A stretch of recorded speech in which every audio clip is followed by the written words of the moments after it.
IL টি-20 লিগে মাত্র 7 ম্যাচেই সবাইকে ছাড়িয়ে গেছেন মুস্তাফিজুর রহমান। পেছনে ফেলেছেন তার চেয়ে বেশি ম্যাচ খেলা ডেভিড উইলিস, স্যাম কারেন কিংবা আন্দ্রে রাসেলদের মতো বোলারদের 2 ওভার হ্যাট্রিক সহ বল হাতে দুর্দান্ত সময় পার করেছেন কাটার মাস্টার। দুবাই ক্যাপিটালসের জার্সিতে আইএল টি-20 লিগে অভিষেক আসরে ফিজের এমন রাজত্ব নিয়ে বিস্তারিত জানবো রিপোর্ট।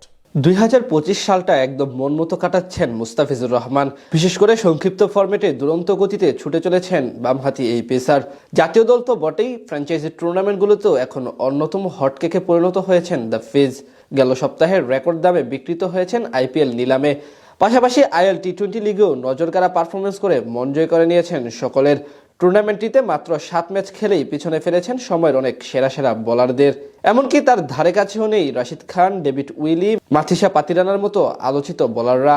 বর্তমান সময়ে বাংলাদেশের ক্রিকেটের সবচেয়ে বড় সুপারস্টার ধরা হয় মুস্তাফিজুর রহমানকে। বিশ্ব ক্রিকেটে বেশ ভালো কদর সৃষ্টি করেছেন তিনি। সেখান থেকেই প্রথমবারের মতো আইএল টি-20 লিগ খেলতে গিয়েছেন তিনি। সেখানে এখন পর্যন্ত অসাধারণ পারফরমেন্স করেছেন এই পেসার। নিজের প্রথম ম্যাচে মাঠে নামেন শক্তিশালী গলফ জায়ান্টের বিপক্ষে। সেখানে 4 ওভারে মাত্র 26 রান দিয়ে দেন জোড়া উইকেট। এরপর আবুধাবি নাইট রাইডার্সের বিপক্ষেও 2 উইকেট শিকার করেন এই পেসার। মাঝে 2 ম্যাচে 1টি করে উইকেট নিলেও নিজের পঞ্চম ম্যাচে এমআই এমিরেটসের বিপক্ষে নেন 3 উইকেট, যেখানে করেন ওভার হ্যাট্রিক। এরপর শারজাহ ওয়ারিয়ার্সের বিপক্ষে 2 ওভারে জোড়া উইকেট নেওয়ার পর রবিবার রাতে গলফ জায়ান্টের বিপক্ষে ফিরতি ম্যাচে করেন ওভার হ্যাট্রিক, যার সুবাদে তিনি এখন আছেন সেরা বোলারের তালিকায় শীর্ষদের কাতারে।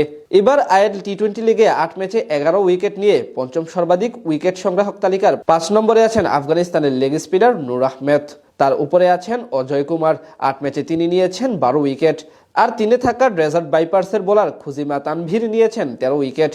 অন্যদিকে এদের সবার চেয়ে 1 ম্যাচ কম খেলে 14 উইকেট শিকার করে আইএল টি-20 লিগে সেরা বোলার তালিকায় 2 নম্বরে আছেন মুস্তাফিজুর রহমান, যেখানে তার বোলিং গড় মাত্র 14.71 এবং ইকোনমি রেট 8-এর চেয়ে একটু বেশি।